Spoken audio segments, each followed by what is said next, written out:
ऐसा माना जाता है कि आज भी यहाँ पे कृष्ण भगवान आते हैं और अपनी रासलीला रचाते हैं। एक तो राजा लोग होते थे 8-8 फीट के। शीश महल की क्या खासियत है कि वहाँ पर अगर आप एक दिया जलाते हो ना, सिर्फ एक दिया रात में, तो पूरे महल को चमका देता है, क्योंकि वो छोटे छोटे शीशे के टुकड़ों से पूरा महल सजा हुआ है। तो उनके सैनिक गुप्त रास्तों से जाते थे, और अगर आप जाएंगे फोर्ट में तो गुप्त रास्ते आपको आज भी देखने को मिलते हैं। Most haunted place of India. सूरज ढलने से पहले पहले पूरा भानगढ़ फोर्ट जो है वो खाली कर दिया जाता है। तो उनके शीशों पे बच्चों के पैर के निशान थे, और ऐसा नहीं है कि धूल का, वो पैरों के निशान थे खून के। जो भी रुका है वो कभी भी जिंदा वापस नहीं आया है। तो ऐसा माना जाता है कि जो सन्यासी बाबा थे उन्होंने उस फोर्ट को श्राप दे दिया कि ये भानगढ़ फोर्ट में कोई भी नहीं रह पाएगा और ये पूरा फोर्ट जो है तबाह हो जाएगा। तो उनकी आवाजें आज भी आती हैं और वो बहुत ही मिस्टीरियस है आज भी लोगों के। कभी भी आप कहीं ट्रैवल करो तो आपको अपने दोस्त की आवाज आ जाए, आपके दोस्त ने आपको नाम से बुला लिया, लेकिन आपको ऐसा फील होगा कि वो यहाँ पे क्या करेगा यार, आत्मा अमर है, वैसे ही हमारे शब्द भी अमर है। अगर आज मैंने बोल दिया शशांक भाई क्या हाल है, तो अब वो कहीं ना कहीं इस यूनिवर्स में जिंदा रहेगा, भटकता रहेगा। यूनिवर्स बहुत बड़ा है।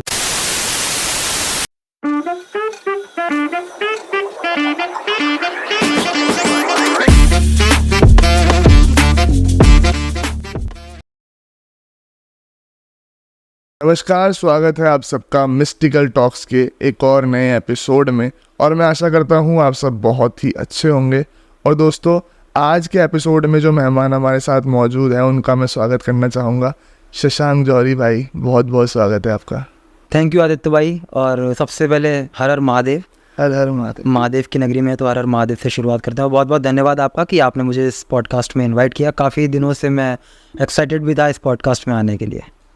तो शशांक भाई जो है वो एक ट्रैवल ब्लॉगर है। शशांक जौहरी ब्लॉग्स के नाम से आपका चैनल है, अगर मैं गलत नहीं हूँ तो। बिल्कुल। और बहुत ही अच्छे ट्रैवल ब्लॉग्स आप लेके आते रहते हो। Thank you so much. तो शुरुआत करते हैं। सबसे पहले आप अपने ट्रैवलिंग एक्सपीरियंसेस से ही स्टार्टिंग कर दो। हाँ, ट्रैवलिंग एक्सपीरियंस देखिए, मैं जो कर रहा हूँ तो मुझे टोटल 9 साल का एक्सपीरियंस है ट्रैवलिंग में।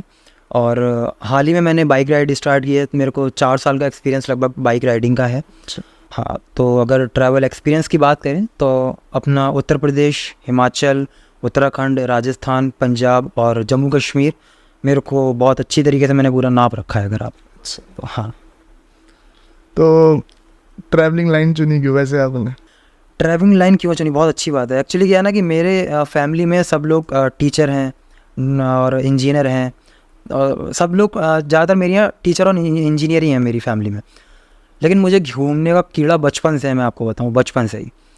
हालांकि मैं अपने परिवार में अपने माँ बाप का इकलौता ही हूँ, कोई भी भाई बहन नहीं है, मेरे कज़न्स ही हैं जो भी हैं।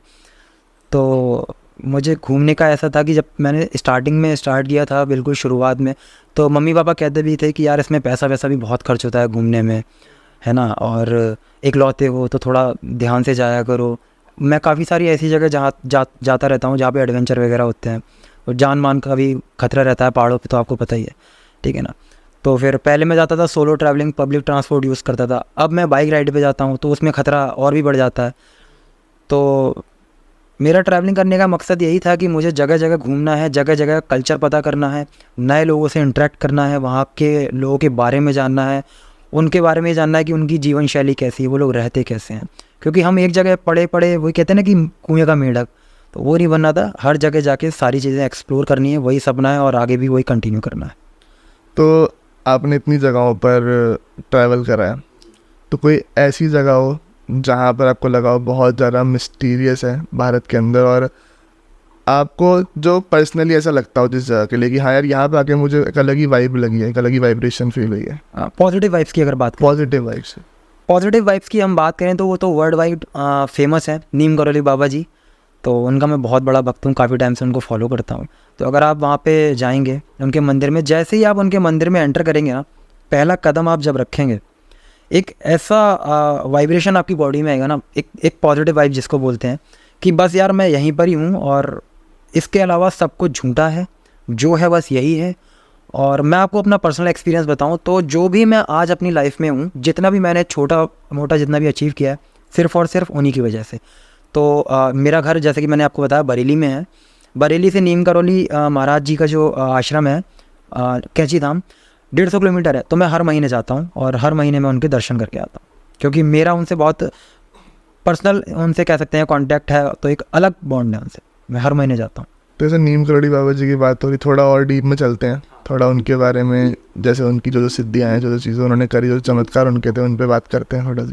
कहते हैं कि नीम करौली बाबा जी जो हैं वो साक्षात हनुमान जी के अवतार थे। तो उनके टाइम में जो चमत्कार हुए, खैर उनके टाइम में मैं तो पैदा भी नहीं हुआ था, लेकिन मैंने जो कहानियाँ सुनी हैं और जो लोग आज भी बताते हैं, तो वो ये था कि एक बार की मैं आपको बात बताऊं कि उनके आश्रम में भंडारा हो रहा था।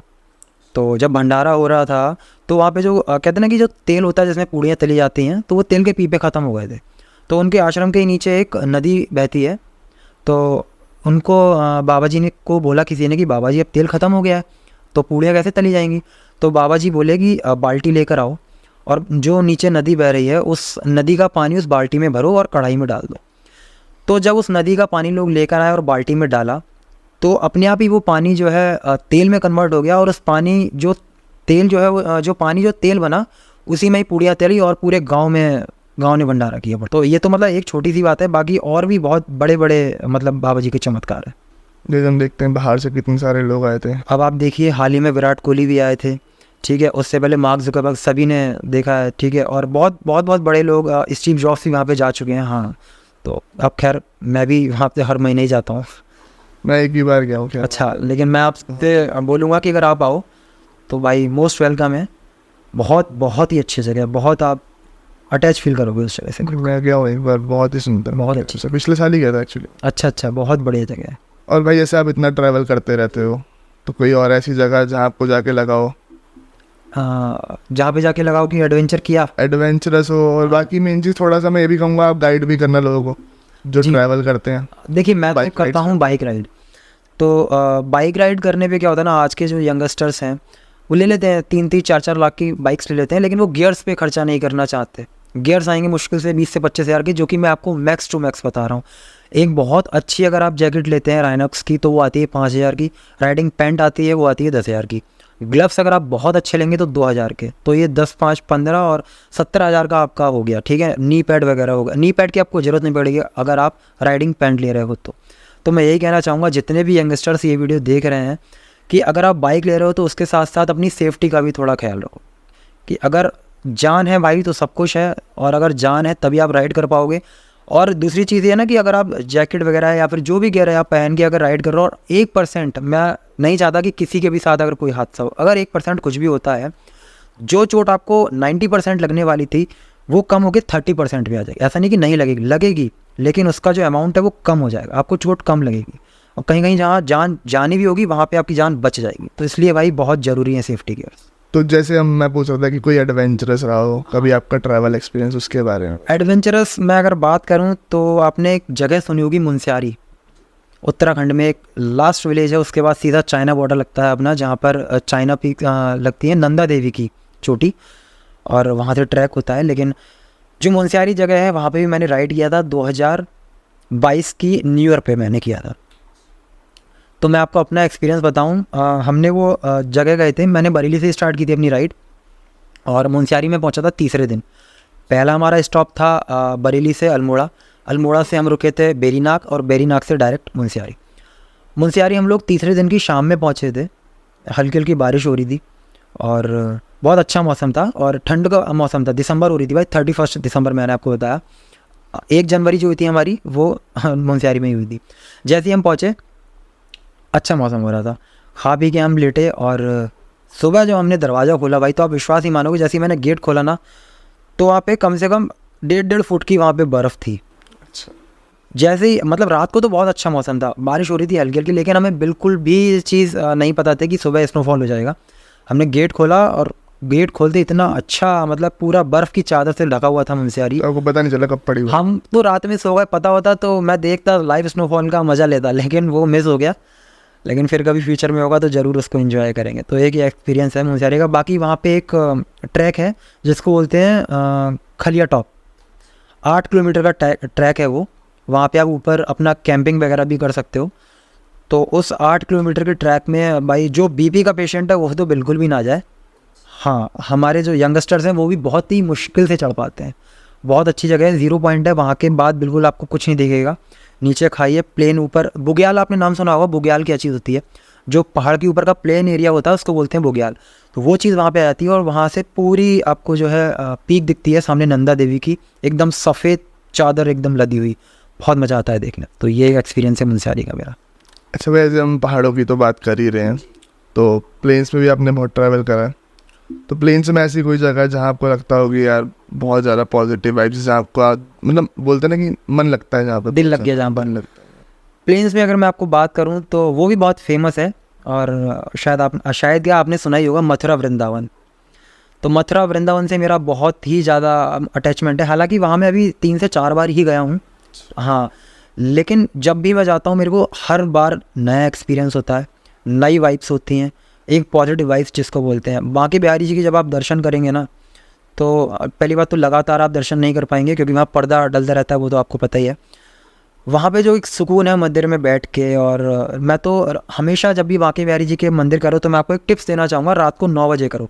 8:30 बजे भोग लगता है, 8:30 से 9 बजे का आधे घंटे का भोग होता है, शायद टाइमिंग यही है। उस टाइमिंग के बीच में आप वहाँ बैठो, आराम से दर्शन करो, और जो सुकून शांति मिलेगी ना आपको, बहुत अच्छा लगेगा। मतलब आपको ये लगेगा कि एक कहते हैं ना कि जब आप बहुत भाव से किसी के दर्शन करते हो, किसी को मानते हो, तो आपके आंसू निकल आते हैं। तो मैंने जितनी बार भी वृंदावन में बांके बिहारी जी के दर्शन किए, मैं हमेशा रोया हूँ आदित्य भाई, मैं आपको बताऊँ, हमेशा मेरे आंसू निकले हैं, मुझे नहीं पता क्यों, लेकिन मैं हर बार रोया हूँ, हर बार। और बांके बिहारी जी के बाद अगर हम बात करें निधिवन की, तो निधिवन की तो खैर काफ़ी सारी मिस्ट्रीज़ हैं, काफ़ी सारी कहानियाँ हैं जो कि आपने भी सुनी होंगी। तो वहाँ पे भी अगर आप जाएंगे तो निधिवन में जो पेड़ हैं, जिसको बोलते हैं, जो पेड़ है वो तुलसी माता है। पूरे विश्व में वो तुलसी माता के पेड़ सिर्फ और सिर्फ निधिवन में ही है, उसके अलावा कहीं नहीं है। न पौधे होते हैं, हर जगह पौधे होते हैं। और दूसरी खास चीज़ है, हमेशा वो जो पौधे हैं, जो पेड़ हैं, वो डबल रहते हैं। एक को बोलते हैं कृष्ण, एक को बोलते हैं राधा, तो वो दोनों पेड़ आपस में उलझे रहते हैं। तो ये है वहाँ का एक किस्सा। और निधिवन में कहते हैं कि शाम को सूरज ढलने के बाद किसी की भी एंट्री नहीं होती है। तो चाहे वो परिंदा हो, पक्षी हो और जानवर हो, जितने भी बंदर वगैरह होते हैं, वो भी निधिवन से सब चले जाते हैं। और निधिवन के आसपास चारों तरफ जितने घर भी हैं ना, तो वो भी अपनी खिड़कियाँ बंद कर लेते हैं ताकि निधिवन की तरफ वो मूव ही ना करें। ऐसा माना जाता है कि आज भी यहाँ पे कृष्ण भगवान आते हैं और अपनी रासलीला रचाते हैं। तो ऐसे बहुत सारे किस्से भी हमने मतलब सुनने में आते हैं निधिवन के, थोड़ा किस्सों के बारे में अगर आप बता सको। हाँ बिल्कुल, देखिए बहुत सारे ऐसे किस्से हैं जहाँ पे लोगों ने निधिवन में रुकने की कोशिश करी है। तो कुछ लोगों की तो मतलब ऑन द स्पॉट डेथ हो गई है। कुछ लोग जो निधिवन से सुबह वापस आए हैं तो वो बोल नहीं पाए हैं। कुछ लोग अंधे हो गए हैं, देख नहीं पाए हैं। तो ज़्यादातर लोगों के साथ ये हुआ है कि वो बोल नहीं पाते हैं, गूंगे हो जाते हैं, उनकी आवाज़ चली जाती है और थोड़े टाइम बाद उनकी डेथ हो जाती है। तो एक किस्सा मैंने सुना था कि वहाँ पर एक बाबा जी थे, उन्होंने रुकने की कोशिश करी निधिवन के अंदर, और उन्होंने जब दर्शन किए भगवान के, तो उन्होंने ऐसा तो उनकी तो आवाज़ चली गई थी, तो बोल नहीं पाए थे। जब सुबह वापस आए तो उन्होंने एक पर्चे में लिख के बताया कि मेरे साथ ये हुआ। तो उन्होंने जो पर्चे में लिखा था, उन्होंने लिखा था कि एक बहुत बड़ी सी सफ़ेद रोशनी आई, वो क्या नाम है, बांसुरी बजा रही थी। जितनी भी पौधे थे, पेड़ थे, वहाँ पे सब राधाएँ बन गए थे। उसके बाद क्या हुआ कि वो बेहोश हो गए। बेहोश होने के बाद उनको जो है सुबह होश आया, तो जो मंदिर के पुजारी थे वो उनको वहाँ से लेकर आए, लेकिन तब तक वो कुछ बोल नहीं पाए, उनकी आवाज़ चली गई थी। तो जब पुजारी ने पूछा कि आपके साथ क्या क्या हुआ, तो उन्होंने एक पर्चे पे लिख के अपनी सारी बात बताई कि मेरे साथ ये हुआ है, और उसके कुछ दिन बाद ही उनकी डेथ हो गई थी। और ऐसा एक के नहीं, बहुत लोगों के साथ हुआ है, बहुत लोगों के साथ ये। और वहाँ पे एक रंग महल जी का मंदिर है, आपने सुना होगा कि वहाँ पे जो है पूरा श्रृंगार का सामान रखा जाता है और पान का टुकड़ा रखा जाता है, पूरा भोग लगाया जाता है। और सुबह जब 6:30-7 बजे कपाट खुलते हैं उस रंग महल के, तो पूरा बिस्तर सिमटा हुआ मिलता है और पान का टुकड़ा कटा हुआ मिलता है, बर्फ़ी या फिर जो भी मिठाई होती है वो आधी कटी हुई मिलती है। और तो वो जो प्रसाद होता है वो सब भक्तों में बांट दिया जाता है। ऐसा माना जाता है कि आज भी उस मंदिर में कृष्ण भगवान रात के समय में अपनी रासलीला रचाने आते हैं या फिर अपना दर्शन भक्तों को देने आते हैं। और वृंदावन, तो फिर वृंदावन के तो आप रहस्यों में घुसना शुरू करोगे तो वृंदावन तो खुद ही एक रहस्य है। वृंदावन तो खुद ही एक रहस्य है, क्योंकि वृंदावन के किस्से और रहस्य इतने हैं ना कि आप उंगलियों पे गिन नहीं सकते। और किस किस जगहों पे आपने ट्रैवल करा है प्लेन पे? प्लेन पे अगर मुझे सबसे ज़्यादा मज़ा आया तो वो मथुरा वृंदावन के बाद है राजस्थान। अच्छा, जयपुर, उदयपुर, ये जो पूरी बेल्ट है मुझे बहुत प्यारी और बहुत अच्छी लगती है। बहुत किले घूमे मतलब आपने? हाँ, किले घूमने का मुझे बहुत शौक है। मैं आपको बताऊं कि मतलब ऐसा लगता है ना कि जब किले घूमते हैं तो उनके बारे में मुझे, जैसे जो भी राजा महाराजा लोग होते हैं ना, उनके बारे में जानने की मुझे बड़ी उत्सुकता रहती है कि यार उनकी जीवन शैली कैसी होगी, इनके मतलब रहन सहन इनका कैसा है, किस तरीके से लोग खाना खाते थे, इनका किचन कैसा है, और ये लोग कौन से अस्त्र शस्त्र यूज़ करते थे। तो मैं जब जाता हूँ और उनके म्यूज़ियम में उस टाइम के ज़माने की जब बंदूकें तलवारें वगैरह देखता हूँ ना, तो इतना मुझे अच्छा लगता है। और मुझे लगता है कि यार उस टाइम पे जो उनका खान पान था ना, एक तो राजा लोग होते थे 8-8 फीट के, ठीक है, तलवारें होती थी उनकी कम से कम 40-40 किलो की। आज के टाइम पे तो आदमी हंसिया ना उठा पाए। तो उस टाइम का जो खान पान था वो एकदम देसी होता था, और आजकल का टाइम अगर देखा जाए तो बिल्कुल ही डिफरेंट है। तो ये सब मुझे देखने में बड़ा मज़ा आता है। और कौन कौन से किलों में घूमे हो आप राजस्थान के? आपको लगा हो? राजस्थान में आपका सबसे जो बड़ा जयपुर में आमेर का फोर्ट हो गया। अच्छा। हाँ, आमेर का फोर्ट हो गया, नारगढ़ हो गया, और आपका भानगढ़ हो गया, चित्तौड़गढ़ हो गया। तो ये सारे मैंने कवर कर रखे। आमेर के किले की कोई ऐसी कहानी जो आपको लगती हो कुछ? आमेर के किले की ऐसी कोई कहानी तो नहीं है, लेकिन ये है कि वहाँ पे दीवाने आम और दीवाने खास ये वहाँ पे बहुत फेमस है। और वहाँ पे जो शीश महल है, शीश महल की क्या खासियत है कि वहाँ पर अगर आप एक दिया जलाते हो ना, सिर्फ एक दिया रात में, तो पूरे महल को चमका देता है, क्योंकि वो छोटे छोटे शीशे के टुकड़ों से पूरा महल सजा हुआ है। तो उसके फ्लोर पे और उसके सीलिंग पे और दीवारों वगैरह पे सब जगह छोटे छोटे शीशे लगे हैं, और उस पर चित्रकारी करी गई है बहुत अच्छी। सिर्फ आप एक दिया जलाओ, पूरा महल एक दिए से चमकता है। आज भी इतना पुराना है, लेकिन वो आज भी चमकता है। और जैसे आप बता रहे थे कि आपको देखने का शौक है कि राजा महाराजा कैसे रहते थे, कैसे खाते पीते, तो वो नॉलेज मिलती है वहाँ जाके? बिल्कुल नॉलेज मिलती है। और जो उनके उस टाइम के यूज़ किए हुए जो बर्तन होते हैं ना, उनकी जो कटलरी है वो आज भी रखी है। कौन से किले में है? तो सब में ही लगभग?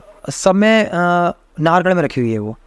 नारगढ़ में आप जाएंगे तो ऊपर उनका जो जहाँ एक्चुअल में खाना बनता था उस टाइम पे, वो जगह आज भी है, वो किचन। अब उसको जो है एक वो लगा दिया है, शीशा नहीं है, जाल लगा दिया है, आप उसके अंदर नहीं जा सकते, लेकिन आप बाहर से अच्छे से देख सकते हो कि वहाँ पे रानियाँ जो है वो उनकी दासियाँ कैसे खाना बनाती थी, और किस तरीके से वहाँ पे लोग बैठ के खाना खाते थे। राजा का जो खाने का एक एरिया था वो अलग होता था, राजा रानी का अलग होता है, उनकी दासियों का अलग होता है, जो पहरेदार और उनके जो सैनिक होते हैं वो उनका एरिया अलग होता है। तो उनके जो बर्तन होते थे ना, इतने बड़े बड़े बर्तन होते थे, और उस टाइम पे कितने टन खाना बनता हुआ एक बार में, मैं तो उसका अंदाज़ा भी नहीं लगा सकता, इतना खाना बनता था उस टाइम पे। और वो जगह मैं आपको बताऊं, वो जगह ऐसा नहीं कि नीचे हो, नारगढ़ का किला है ना वो बहुत ऊपर है, आपको ट्रैक करके जाना पड़ेगा। तो इतना सारा सामान, उसकी व्यवस्था उनका पूरा सैनिक जो करते थे वो नीचे से ऊपर हाथियों के द्वारा करते थे। तो सारा जो सामान होता था, चाहे वो लड़ने के तलवारें वगैरह हो, चाहे खाने का सामान हो, सब हाथी के द्वारा ट्रांसपोर्ट किया जाता था उस टाइम पे। तो आप उस टाइम के जो लोग होते थे वो भी 8 से 10 फीट के होते थे, अच्छे खासे हट्टे कट्टे। उनके मैंने ड्रेस भी देखी, जो राजा की जो एक्चुअल ड्रेस थी, जो पहनता था पोशाक, तो वही अपने आप में कम से कम थी 25 से 30 किलो की ड्रेस। तो उस टाइम के जो लोग थे बहुत बलवान और शक्तिशाली होते थे। आज के टाइम पे तो आदमी ढंग से बंदूक भी नहीं उठा पाता, लेकिन वहाँ का आदमी तलवार अपने रख के चलता था। अब खाना पीना भी तो फिर अब हर चीज़ में मिलावट है, तो वही चीज़ है। बाकी मैंने सुना है कि वहाँ पर काफ़ी चीज़ें और भी, ऐसे कि उस टाइम पे तोप चलती थी, ये सब चीज़ें थी, ये भी वहाँ पर रखी? हाँ बिल्कुल, नाहरगढ़ में एक तोप रखी है, वो विश्व की, पूरे वर्ल्ड की सबसे बड़ी तोप है। और उस तोप की एक खासियत है, कभी उस तोप से जंग नहीं की गई, कभी उस तोप से लड़ाई नहीं करी गई। सिर्फ एक बार वो तोप यूज़ हुई है, वो भी टेस्टिंग में। अच्छा। सिर्फ टेस्टिंग में यूज़ हुई है। उसका जो तोप का गोला था, उसका वेट शायद कुछ टन में था, इतना बड़ा उसका साइज़ था तोप के गोले का। जब उसको टेस्ट किया गया था नाहरगढ़ से, तो उस गोले को जब दागा तो 22 किलोमीटर दूर गिरा। अच्छा। अपने किले से, जहाँ पे वो तोप रखी है, उस इलाके से 22 किलोमीटर दूर गिरा। जहाँ पर वो गोला गिरा वहाँ पे आज भी तालाब बन चुका है। तो वो तालाब जो है, आप अगर देखेंगे, मैं उसका नाम भूल रहा हूँ, तो उस तालाब में मतलब बारिश का पानी तो भर जाता है, तो जो तालाब है वो उस तोप के गोले से बना है। और उस तोप को मैं आपको बताऊं तो उसको डिसमेंटल करके लेकर आए थे, और उस तोप को भी हाथियों के द्वारा ट्रांसपोर्ट किया गया है। आप कभी अगर नाहरगढ़ गए हों तो आपने देखा होगा, आपने गए तो आप जाइएगा और ज़रूर देखना कि वो कितनी हाइट पर है। वो जहाँ पे तोप रखी है ना, वो फोर्ट का सबसे हाईएस्ट एरिया है, सबसे ऊंचा वही एरिया है, और उससे ऊपर कुछ भी नहीं है। तो उस टॉप पे किस तरीके से वहाँ पे तोप को लेकर गए थे, ये भी अपने आप में एक चौंका देने वाली बात है। बहुत भारी वजन है उसका। तो जैसे आप वहाँ पे गए हो तो आपको वहाँ की थोड़ी और नॉलेज मिली होगी कि वहाँ पर जो सैनिक थे, जो लड़ाइयाँ होती थी, किस तरीके से लड़ाई लड़ते, किले पे हमला हो जाए, कुछ हो जाए उस समय पर? एक्चुअली क्या है ना कि जो जितने भी फोर्ट होते हैं, जितने भी किले होते हैं, सारे किलों में अगर आप देखेंगे तो कुछ ना कुछ गुप्त रास्ते ज़रूर होते हैं। तो उन गुप्त रास्तों का क्या रहता है कि वो लोग किस तरीके से यूज़ करते हैं, जो भी अगर हमारे सामने से अगर कोई जो अपोजिशन पार्टी है, दूसरा राजा हम पे आक्रमण कर रहा है, तो उनके सैनिक गुप्त रास्तों से जाते थे, ऊपर से जाते थे और नीचे से निकलते थे और वहाँ से वो उनके ऊपर हमला करते थे। तो जो हमारे महल में जो गुप्त रास्ताएँ होती हैं ना, तो उस टाइम पे उनका आक्रमण के टाइम पे यूज़ किया जाता है। तो वो अभी भी है वहाँ? वो अभी भी हैं, लोग उसमें आज भी विज़िट करते हैं। और अगर आप जाएंगे फोर्ट में तो गुप्त रास्ते आपको आज भी देखने को मिलते हैं। और अब तो उनको काफ़ी अच्छे तरीके से बना दिया, लाइट वगैरह लगा दी है, लेकिन उस टाइम पे बिल्कुल अंधेरा होता था और जो सैनिक होते थे वो मशाल लेकर जाते थे रोशनी करने के लिए, उस तरीके से वो यूज़ करते थे। और आप जैसे और जगहों पे घूमे हो इतना सारा जयपुर में, तो और भी ऐसी जगह जो आपको लगी होगी बहुत ज़्यादा मिस्टीरियस है या कुछ है? हमारे मिस्टीरियस तो नहीं कह सकते, लेकिन बहुत सेंटर ऑफ अट्रैक्शन का अगर हम पॉइंट देखें तो सभी को पता होगा हवा महल। तो जो हवा महल है उसकी एक खासियत है, मैं आपको बताऊं। आपने हवा महल जो है वो 7 मंजिला इमारत है। और जैसे हम कभी भी अगर कोई भी मकान बनता है, कोई भी छोटा सा आप मान लीजिए कोई कमरा भी बनता है, तो सबसे पहले उसकी नींव रखी जाती है, ठीक है ना। तो उस नींव के ही ऊपर जो है पूरा घर खड़ा होगा, जो भी है पिलर वगैरह। हवा महल की जो खासियत है वो बिना नींव के बना है, 7 मंजिला इमारत है, उसमें कोई भी नींव नहीं है, डायरेक्ट पत्थर से उन्होंने स्टार्ट किया है और पूरा 7 मंजिल खड़ा कर दिया है। एक तरफ से आप देखेंगे तो टूरिस्ट के लिए एंट्री है और दूसरी तरफ आप देखेंगे तो पूरा मार्केट है और उस मार्केट का नाम है जौहरी बाज़ार। और उस हवा महल में 700 प्लस झरोके हैं, छोटे बड़े सारे मिला के, जिनसे पूरे हवा महल में हवा आती है। बाहर का टेम्परेचर कितना भी गर्म हो, अगर आप हवा महल के अंदर एंटर करेंगे तो आपको ठंडी हवा का ही एहसास होगा। और उसमें कुछ शीशे लगे हैं, मतलब जिनको आप कह सकते हैं कि जो कि रोशनी पड़ती है तो वो चमकते हैं, नीले पीले कलर के हैं। और जो झरोके होते हैं ना उसी में छोटे छोटे शीशे, तो जब रोशनी पड़ती है ना तो इतना मतलब कलरफुल बना देते हैं हवा महल को, जो दूर से देखने में बहुत अच्छा लगता है। हवा महल का जो 7th फ्लोर है ना सबसे ऊपर, वहाँ से अगर आप देखेंगे तो जयपुर के जो राजा थे उन्होंने एक बनवाया था जंतर मंतर। तो जंतर मंतर का क्या यूज़ रहता है कि इंडिया में उन्होंने 4 जगह बनवाया था, दिल्ली, जयपुर, मथुरा और एक जगह और है, मैं उसका नाम भूल रहा हूँ। तो दिल्ली और जयपुर का ही बचा है, मथुरा का और जो चौथी जगह है जिसका मैं नाम भूल गया, वो जगह का जंतर मंतर ख़त्म हो चुका है। दिल्ली वाला और जयपुर का जो जंतर मंतर है आज भी काम कर रहा है। तो हवा महल की अगर आप छत से देखेंगे तो वो दिखता है, और उसका जो काम है ना वो ऐसी कैलकुलेशन करता है कि आज के टाइम के अच्छे लोग नहीं कर पाएंगे, हमारे वेदों से उसकी ली गई है।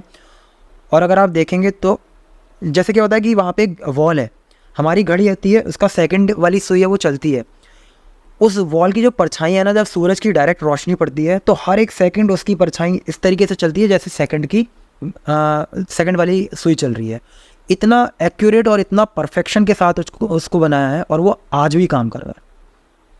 कब सूर्य ग्रहण पड़ेगा, कब चंद्र ग्रहण पड़ेगा, सारी जानकारी आज भी आप जंतर मंतर पे जाके ले सकते हो, अगर आप थोड़ा बहुत भी नॉलेज रखते हो। ये तो जयपुर की बातें चल रही है भाई, जयपुर के अलावा और क्या राजस्थान में आपने देखा, क्या आपको लगता है कि हाँ? जयपुर के अलावा अगर मैं आपको बताऊं तो ये बात बहुत कम लोगों को पता है, जो चाइना की दीवार है, सबसे बड़ी दीवार मानी जाती है the great wall of China, उसके बाद सेकंड लार्जेस्ट वॉल है वो हमारे इंडिया में है, जो कि है कुंभलगढ़ फोर्ट में। कुंभलगढ़ फोर्ट की जो 4 बाउंड्री है ना वो 36 किलोमीटर की है। अच्छा जी, और वो इतनी चौड़ी है कि उस पर 4 घोड़े एक साथ चल सकते हैं। एक समय पे जब राजा महाराजा वहाँ पे शासन करते थे तो वो दीवार जो है लड़ाई या फिर आक्रमण के लिए काम में आती थी। अभी उस दीवार को टूरिस्ट के लिए खोल रखा है। 36 किलोमीटर की दीवार है, पूरे वर्ल्ड में चाइना के बाद सबसे लंबी वही दीवार है, वो है कुंभलगढ़ फोर्ट में। जैसे अभी हम इन सब की बात कर ही रहे हैं जी, तो अभी आपने बात करा कि आप भांगड़ फोर्ट भी गए हो, आपने विजिट करा है। अब भांगड़ को ऐसा बोला जाता है कि most haunted place of India करके उसे, या most haunted fort of India. तो उसके बारे में थोड़ा सा आप बताओ, आपका एक्सपीरियंस कैसा रहा भांगड़ में, और क्या स्टोरी है भांगड़ की, शायद ये मुझे नहीं पता होगी। हाँ देखिए, भानगढ़ का अगर मैं आपको एक्सपीरियंस बताऊं तो पर्सनल एक्सपीरियंस मेरा ये है कि मैं दिन में गया था, और मैं आपको सच में बताऊं तो मुझे ऐसे दिन में कुछ फील नहीं हुआ। अगर लोगों को हुआ होगा तो वो शाम के या फिर रात के वक्त फील होता है। और ऐसा कहते हैं कि सूरज ढलने से पहले पहले पूरा भानगढ़ फोर्ट जो है वो खाली कर दिया जाता है, और जो हमारी इंडियन गवर्नमेंट है उसने वहाँ पे फोर्ट के बाहर एक बोर्ड लगा रखा है, most haunted place of India. तो वो बोर्ड लगा है ब्लू कलर का आज भी। तो ऐसी कुछ ना कुछ तो वहाँ पे हरकत हुई होंगी, जिस वजह से जो हमारी सरकार है उसने वहाँ पे बोर्ड लगाया और ये बोला है कि सूर्यास्त के बाद आप उस फोर्ट में एंटर नहीं कर सकते, ठीक है ना। तो लोगों के ऐसे बहुत सारे किस्से हैं, कहानियाँ हैं कि कुछ लोग जाते हैं तो उनको आवाज़ें सुनाई देती हैं, बच्चों के रोने की आवाज़ें आती हैं। सबसे एक फेमस स्टोरी मैं आपको बताऊँ, क्या था कि एक फैमिली गई थी कार से अपनी भानगढ़। तो जब वो लोग फोर्ट में एंटर हुए, पूरा फोर्ट घूम के जब बाहर आए तो अंधेरा हो चुका था। जब अंधेरा हो चुका था, जब वो लोग अपने बाहर आए, अपनी कार के पास आए, तो उनके जो कार के शीशे होते हैं ना, तो उनके शीशों पे बच्चों के पैर के निशान थे। जो छोटे छोटे बच्चे होते हैं ना, मतलब 6-7 साल के बच्चा मान लो, तब इतना बड़ा पंजा होगा, उसके पैरों के निशान थे। और ऐसा नहीं है कि धूल का, वो पैरों के निशान थे खून के पैरों के निशान थे चारों तरफ। तो ये एक बिल्कुल सच्ची घटना है। और एक ऐसी नहीं, बहुत सारी कहानियाँ हैं जो कि भानगढ़ के बारे में हैं और बिल्कुल सत्य हैं। कहते हैं कि रात में कोई भी वहाँ पे रुक नहीं सकता, जो भी रुका है वो कभी भी जिंदा वापस नहीं आया है। और तो इस तरीके से बहुत सारी कहानियाँ हैं भानगढ़ की। और भानगढ़ की जो किले की कहानी है, मतलब मेन जो वहाँ की स्टोरी है, ऐसा बोला था कि श्रापित है वो जी, उसके बारे में कुछ जानते हो? उसके बारे में 2 कहानियाँ प्रचलित है। तो पहली कहानी तो ये है, वहाँ पे एक सन्यासी बाबा थे, तो वहाँ पे वो बहुत तप वगैरह करते थे। तो भानगढ़ फोर्ट जिस राजा ने बनवाया था, उस टाइम पे बातचीत चल रही थी फोर्ट बनवाने की। तो उस बाबा से उस राजा की बातचीत हुई कि हम यहाँ पे एक फोर्ट बनवाना चाहते हैं। तो सन्यासी बाबा ने कहा कि आप बनवा लो, कोई दिक्कत नहीं है, लेकिन आप फोर्ट को इस तरीके से डिज़ाइन करना, इस तरीके से बनाना कि जो फोर्ट है उसकी परछाई जहाँ पर मैं अपना तपस्या करता हूँ वहाँ तक ना पड़े। तो राजा ने ऐसा ही किया, उनकी बात मानी, फोर्ट ऐसा ही बनवाया। जब फोर्ट बन के तैयार हो गया तो इतनी सी भी परछाई उस सन्यासी बाबा की जो तप स्थली थी वहाँ तक नहीं पड़ी। कुछ पीढ़ियों तक ऐसा ही चला, लेकिन जब कुछ पीढ़ियाँ बीत गईं, 3-4 पीढ़ियों के बाद में जब उनके बेटों के बेटे हुए, तो उनको लगा कि यार ये फोर्ट जो है हमारे लिए बहुत छोटा है, तो हम इसको थोड़ा बड़ा करवा दें। तो होता है ना कि नए लोग होते हैं कि अब मकान हमारे लिए छोटा लग रहा है, हम इसको बड़ा करवाते हैं, थोड़ा बड़े बढ़िया घर में रहेंगे अपनी शान और शौकत दिखाने के लिए।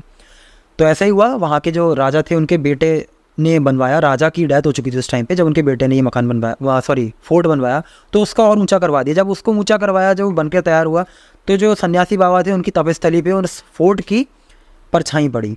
तो जैसे ही परछाई पड़ी, तो ऐसा माना जाता है कि जो सन्यासी बाबा थे उन्होंने उस फोर्ट को श्राप दे दिया कि तूने मेरे कहे जाने के अनुसार भी तूने मेरी बात नहीं मानी, तो मैं तेरे को श्राप देता हूँ कि ये भानगढ़ फोर्ट में कोई भी नहीं रह पाएगा और ये पूरा फोर्ट जो है तबाह हो जाएगा।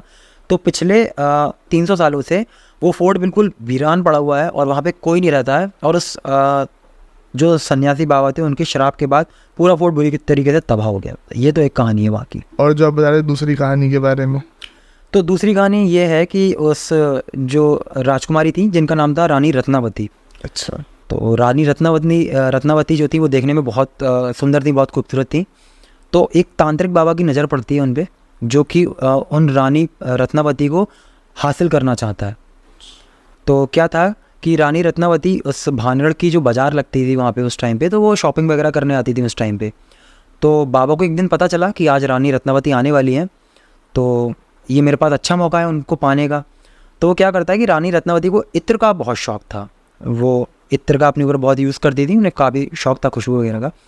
तो उस तांत्रिक ने एक इत्र बनाया और उस इत्र में जो है अपना मंत्र वगैरह फूंक दिया। अगर उस इत्र को कोई यूज़ करता या कोई भी छिड़कता, तो वो इंसान या फिर इंसान के अलावा कोई भी चीज़, जिस चीज़ पर भी उस इत्र का यूज़ होता, वो चीज़ उस तांत्रिक बाबा के पास खुद चली आती, खिंची चली जाती, अट्रैक्ट हो जाती, तो वो अपने आप उस बाबा के पास आ जाती। ऐसे ही वो इत्र रानी रत्नावती के लिए बनाया उस राजा ने, तांत्रिक ने। तो उसको इत्र मिला। और उस दिन की बात क्या थी कि उस दिन रानी रत्नावती नहीं आई थी शॉपिंग करने के लिए, उनकी दासी आई थी। तो रानी रत्नावती को जब पता लगा कि ये इत्र कहाँ से लाई हैं, उनने अपनी दासी से पूछा। दासी ने बताया कि ये इस बाबा ने इत्र दिया है। तो रानी रत्नावती सारा मामला समझ गई कि वो बाबा मेरे पीछे ऐसा ऐसा पड़ा हुआ है। तो उन्होंने क्या किया, उस इत्र की शीशी को, एक चट्टान थी एक बहुत बड़ी सी पत्थर की, उसके ऊपर तोड़ दिया। तो अब चट्टान पे जब उन्होंने इत्र की शीशी को तोड़ा, तो क्या हुआ, जो चट्टान थी बहुत बड़ी सी, वो बाबा की तरफ अट्रैक्ट हो गई। अच्छा।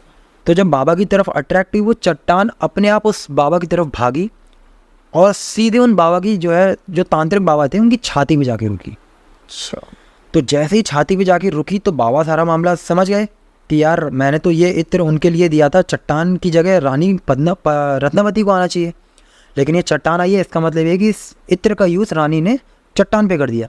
तो जैसे ही उसकी जान निकलने वाली थी, मतलब जब वो मरने वाला था तांत्रिक, तो उसने मरते मरते एक बात बोली कि मैं यहाँ मर रहा हूँ, लेकिन मैं मरते मरते एक श्राप ये दे रहा हूँ कि जितना भी तुम्हारा कुल है पूरा नाश हो जाएगा, और इस किले में आज के बाद कोई भी पनप नहीं पाएगा, कोई भी रह नहीं पाएगा।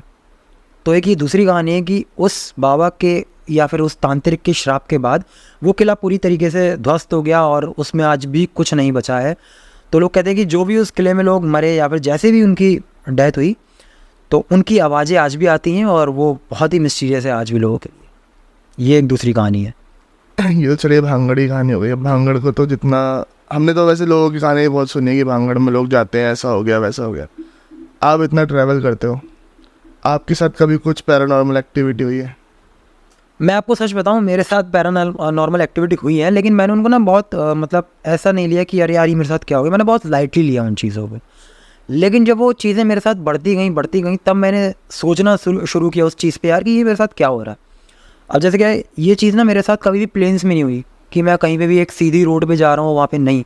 हमेशा मैंने नोटिस करी है कि ये चीज़ मेरे साथ हमेशा पहाड़ों पे हुई है, चाहे वो उत्तराखंड के पहाड़ हुए, चाहे वो राजस्थान के हुए, चाहे वो हिमाचल के हुए, चाहे वो कहीं पहाड़ हुए, तो हमेशा पहाड़ों पे हुई है। और जैसे मान लीजिए रात के टाइम पे मैं कहीं राइड कर रहा हूँ, तो अब रात के टाइम पे, अंधेरे के टाइम पे मुझे नहीं लगता कि कोई मुझे बहुत दूर से देख के पहचान जाएगा। अरे मुझे मेरा दोस्त नहीं पहचान पाएगा इतनी दूर से कि मैं जा रहा हूँ। लेकिन मैं आपको बताऊँ, मुझे अपनी आवाज़ खुद सुनाई देती थी, अरे शशांक शशांक। तो मैं खुद चौंक जाता हूँ, आज भी वो चीज़ मेरे साथ होती है। और ये चीज़ मैं आपको हाल ही की बताऊँ, 1 महीने पहले ही हुई है। मैं जा रहा था नैनीताल से आगे, अल्मोड़ा जगह पड़ती है, तो अल्मोड़ा से कुछ दूर कुछ 14-15 किलोमीटर पहले एक रास्ता पड़ता है, उस वाटरफॉल पड़ता है, वो है एक वाटरफॉल का नाम मैं भूल रहा हूँ। तो जैसे हम वाटरफॉल क्रॉस करते हैं, एक पुल आता है, एक उसका लोहे का पुल बना हुआ है जो कि 2 पहाड़ को कनेक्ट करता है। उस डायरेक्ट मेरे को पुल पर ही वो आवाज़ सुनाई दी कि अरे शशांक। और मैं आपको बताऊँ, वहाँ मैं अकेला था, ना मेरे साथ दोस्त थे, ना मेरे वहाँ पे कोई जानने वाला था। अब मुझे नहीं पता कि ये आवाज़ कहाँ से आती है, लेकिन आज भी, अब मुझे नहीं पता कि लोग इस चीज़ को कितना सच मानेंगे, लेकिन आज भी मेरे को वो आवाज़ सुनाई देती है और बिल्कुल स्पष्ट कानों में कि यार मेरे को कोई आवाज़ दे रहा है। अब मुझे नहीं पता कि वो कैसे आती है, कहाँ से आती है। इस चीज़ के ऊपर थोड़ा सा, अगर थोड़ा सा मैं इसको डीप लेके जाऊँ, हाँ हाँ बिल्कुल। तो वैसे तो देखो लोग बहुत कम ही लोग इस पर समझ पाते हैं, पर मैं थोड़ा सा इस चीज़ पे पढ़ा हुआ है कि ऐसे हम बोलते हैं कि शरीर मर जाता है, शरीर तो ख़त्म हो जाना है, तो 5 तत्वों में विलीन हो जाएगा, लेकिन आत्मा अमर है। ऐसे ही आत्मा अमर है, वैसे ही हमारे शब्द भी अमर है। बिल्कुल। अगर आज मैंने बोल दिया शशांक भाई क्या हाल है, तो अब वो कहीं ना कहीं इस यूनिवर्स में ज़िंदा रहेगा, भटकता रहेगा। यूनिवर्स बहुत बड़ा है, ब्रह्मांड, हो सकता है धरती से बाहर भी चला जाए, पर ब्रह्मांड में कहीं ना कहीं वो मौजूद है। जो शब्द हैं वो यूनिवर्स में ट्रैवल करेंगे, टेंस पूरा मौजूद है। अब आपको कभी अगर फील हुआ हो, मुझे नहीं पता, पर मेरे को ऐसा फील बहुत बार हुआ है कि जैसे मेरे दादाजी नहीं है, दादी जी नहीं है, तो कभी कभी ऐसा लगता है कि अगर मैं अकेले कहीं ट्रैवल कर रहा हूँ रात के टाइम, तो मुझे उनकी आवाज़ मेरे को पीछे से आ जाती है। अच्छा, मतलब आपको स्पष्ट सुनाई देता है? मतलब हाँ, कि मतलब कि दादी की आवाज़ आई। कभी आपको भी फील हुआ होगा कि कोई जो अब आपके एंसेस्टर हैं जो अब रहे नहीं है? जब मेरी जो दादी जी थी, जब मैं 8th क्लास में था तब उनकी डेथ हुई थी। तो स्टार्टिंग की मैं आपको बात बताऊं, दादी की आवाज़ मेरे को प्रॉपर आती थी कि मुझे वो आवाज़ दे रही हैं। फिर मैंने कई लोगों से पूछा और फिर मैंने 1-2 पंडित लोगों से भी पूछा, तो उन लोगों ने कुछ उपाय बताए, उसके बाद से सुनाई नहीं दिए। लेकिन मेरे को आवाज़ जैसा कि आपने बताया दादी की, मुझे भी आई अपनी दादी की आवाज़। तो ऐसा हो सकता है कि मैं जो बोल रहा हूँ वो चीज़ में कुछ हो सकता है कि मेरे को किसी और वजह से भी आती है, बट ये कहने का मतलब ये है कि आवाज़ जिंदा है, आवाज़ जिंदा रहती है, जैसे हमारी आत्मा। कहीं ना कहीं वो भटक रहे हैं, वो शब्द भटक रहे हैं कहीं ना कहीं, अभी भी ट्रैवल घूम रहे हैं। मैं आपकी बात से पूरी तरीके से सहमत हूँ, क्योंकि जो आपने बताया मेरे साथ भी हुआ है। एंसेस्टर पे चला है। कभी कभी ऐसा भी होता है जैसे कि अब मैं जा रहा हूँ, आपको ऐसा हो सकता है कि कभी भी आप कहीं ट्रैवल करो तो आपको अपने दोस्त की आवाज़ आ जाए कि यार आपके दोस्त ने आपको नाम से बुला लिया, लेकिन आपको ऐसा फील होगा कि वो यहाँ पे क्या करेगा यार, वो तो है ही नहीं, है ही नहीं यहाँ पे, वो क्या करेगा, और मैं तो शहर से बाहर हूँ, वो कहाँ होगा। ऐसा भी कई बार होता है। तो वही है कि कभी कभी ये बहुत बड़ी फिलॉसफी है, इसको समझ पा लेकिन मैं आपकी बात को बिल्कुल कनेक्ट कर पा रहा हूँ, समझ पा रहा हूँ। ऐसा होता है कि आवाज़ें जिन लोगों का हुआ होगा वो कनेक्ट कर पाएंगे, बट इसको समझने के लिए ना आपको बहुत ज़्यादा डीप नॉलेज या फिर अध्ययन करना पड़ेगा, बहुत ज़्यादा आपको घुसना पड़ेगा ग्रंथों में। पर्सनल एक्सपीरियंस भी है, उसके बाद आपको समझने के लिए वो एक अध्ययन करना पड़ेगा पूरा, बहुत ज़्यादा नॉलेज चाहिए इसके ऊपर। इस बात से तो पूरी तरीके से सहमत हूँ मैं आपसे कि जैसे आत्मा अमर है वैसी आवाज़ भी हमारी अमर है। तो चलिए आवाज़ वाली चीज़, कभी कोई ऐसी पैरानॉर्मल एक्टिविटी हुई है भूत प्रेत वाली? मैंने भूत कह सकते हैं कि देखा भी है और नहीं भी देखा है। अच्छा। मैं आपको बताऊं, मैं अपनी ग्रेजुएशन के फर्स्ट ईयर में था, तो मैंने एक जॉब ज्वाइन करी थी। तो मैंने जॉब क्यों ज्वाइन करी थी, मेरे को एक एंड्रॉयड फ़ोन चाहिए था। उस टाइम पे 10,000 का बहुत अच्छा एंड्रॉयड फ़ोन आता था। मैंने कहा 1-2 महीने जॉब करता हूँ, पैसे जोड़ूंगा, मस्त फ़ोन लूँगा। तो मेरी जो शिफ्ट होती थी, मैं कॉल सेंटर में जॉब करता था। एयरटेल का कॉल सेंटर है हमारे बरेली में ही, कोजेंट के नाम से। तो मेरी जो शिफ्ट थी वो थी दोपहर के 3 से रात के 12 बजे तक। तो मेरी शिफ्ट ख़त्म होते होते 12 तो नहीं, लगभग 1-1:30 बज जाता था। अब क्या होता था, जब 1-1:30 बजे मैं निकलता, उस टाइम में मेरे पास साइकिल थी, मेरे पास एयरटेल की साइकिल थी, मैं साइकिल से जाता था मेरे घर से। और कोजेंट जो मेरा कॉल सेंटर था वो था 9 किलोमीटर, 9-10 किलोमीटर। तो रात में मैं दोपहर में निकलता था साइकिल से और वापस रात में साइकिल से ही आता था। तो हमारे वहाँ पे एक कुदेशिया फाटक है, बहुत फेमस, इज्जत नगर स्टेशन से जस्ट पहले ही पड़ता है कुदेशिया फाटक। हालांकि अब तो बंद हो गया, नीचे अंडरपास बन गया, ऊपर ओवरब्रिज बन गया। तो जब वो फाटक खुला था, ये बात बता रहा हूँ मैं आपको 2014 की, जब वो फाटक खुला था तो रात में मैं 2:30 बजे लौट रहा था। जब मैं लौटा तो वो फाटक बंद था उस टाइम पे, क्योंकि वहाँ से कोई ट्रेन गुजरने वाली होगी। और पूरे फाटक पे अकेला मैं ही खड़ा था, कोई रोशनी नहीं जल रही थी वहाँ पे, कोई लाइट नहीं थी। तो जो वहाँ पे ओवरब्रिज बन चुका था उस टाइम पे, तो जो ओवरब्रिज का जो होता है ना पिलर, उस पिलर के बिल्कुल बीच में मैंने देखा कि बहुत तेज़ एक रोशनी आ रही है। और मैं ये बात आपको बिल्कुल सच बता रहा हूँ, ये मेरे मम्मी पापा इस चीज़ के गवाह हैं, मेरे दोस्त इस चीज़ के गवाह हैं। तो मैंने देखा कि वहाँ पे एक बहुत तेज़ रोशनी आ रही है सफ़ेद कलर की, और वहाँ से बहुत तेज़ तेज़, इतनी तेज़ आवाज़ें आ रही हैं कि मैं और आप तो नॉर्मल इतना तेज़ चीख ही नहीं सकते। और वो आवाज़ें पता है आपको क्या थी? वो आवाज़ें ये थी कि मैं आज तुझे जान से ज़िंदा मार दूँगी, तू ज़िंदा नहीं वापस जा पाएगा, मैं तुझे ख़त्म कर दूँगी। अब आप सोचो रात के 2:30 बजे ये आवाज़ें आपको सुनाई दें, सामने बहुत बड़ी रोशनी है, तो इंसान की क्या हालत होगी। और मेरी उस टाइम क्या हालत थी मैं आपको बताऊँ, मेरा पूरा शरीर जो है पसीने से लथपथ, हाथ पैर मेरे काँप रहे थे और मेरी आवाज़ बोली नहीं निकल रही थी उस टाइम पे। मैं अपनी साइकिल लेके, मैं आपको सच बताऊँ, पैदल भागा और मैंने एक मोमेंट ऐसा आया कि साइकिल छोड़ दी। साइकिल छोड़ के मैं पैदल भागा हूँ। तो हमारे कुदेशिया फाटक पे ही एक पेट्रोल पंप पड़ता है। पेट्रोल पंप को जैसे ही मैंने क्रॉस किया, उस पेट्रोल पंप तक वो उस आवाज़ ने मेरा पीछा किया, बिल्कुल ऐसा लगा कि बिल्कुल मेरे पीछे ही है। जैसे ही मैंने क्रॉस किया उस पेट्रोल पंप को, वो आवाज़ गायब। तो सामने से कोई आ रहा था, एक शायद भैया थे एक बड़े से। तो मैंने उनको कहा कि भैया ये मेरे घर का फ़ोन नंबर है, बस फ़ोन लगा दो। तो उन्होंने, भैया ने मेरे ही फ़ोन से फ़ोन लगाया। फिर वहाँ से जो है मेरे मम्मी पापा भी आए। वहाँ से मेरा घर था 4 किलोमीटर, तो मम्मी पापा को आने में भी कम से कम आधा घंटा लग गया था। दोनों लोग आए और मेरी हालत देख के मेरे मम्मी और पापा दोनों लोग डर गए थे, आप लिटरली ये समझो। और अगले दिन की शाम तक मेरी ये हालत थी कि मैं सदमे में था कि ये क्या हुआ मेरे साथ, मुझे खुद नहीं पता। और आज तक वो मुझे नहीं पता कि क्या रोशनी थी, क्या चीज़ थी। तो ये पहला और आखिरी इंसिडेंट हुआ। बाकी आवाज़ें वगैरह वाला तो होता रहता है, लेकिन ये बहुत डरावना था मेरे लिए। आज भी सोचता हूँ तो मेरे पसीना आ जाता है, बहुत ख़तरनाक था ये। तो वो अनसॉल्व्ड मिस्ट्री है, अनसॉल्व मिस्ट्री है, और शायद वो अनसॉल्व ही रहेगी। वो कहते हैं ना कि वो राज भी उसी के साथ चला गया, तो राज भी उसी के साथ चला गया भाई। ये था। हो तो भाई सबसे पहले तो बहुत ज़्यादा मज़ा आ रहा है आपके साथ बात करते हुए। और ये है कि लेकिन बोलते हैं ना, हर अच्छी चीज़ का अंत हो ही जाता है। सही बात। तो फिर आप कितना भी कर लो, ऐसे हमने कितने टाइम से हमने प्लान कर रखा है, 20 दिन हो गए होंगे प्लान करे हुए, बट आज आप आए, अब शूट भी हो गया, अब भी आ भी जाएगा। तो सबसे पहले तो आप इतनी दूर से बरेली से हमारे लिए समय निकाल के आए, तो भाई, और अपने पॉडकास्ट में बुलाने के लिए मुझे बहुत बहुत धन्यवाद। और उस चीज़ के लिए आपको भी बहुत बहुत धन्यवाद कि आप इतनी दूर से समय निकाल के आए हो। ये तो सौभाग्य है हमारा कि हमें यहाँ पे आने का मौका मिला। गंगा मैया में स्नान तो कर ही लिया। सुबह हमने गंगा मैया में स्नान कर लिया था 7 बजे। वो तो हरिद्वार आए हो तो पहला काम तो ये करना ही चाहिए। बिल्कुल।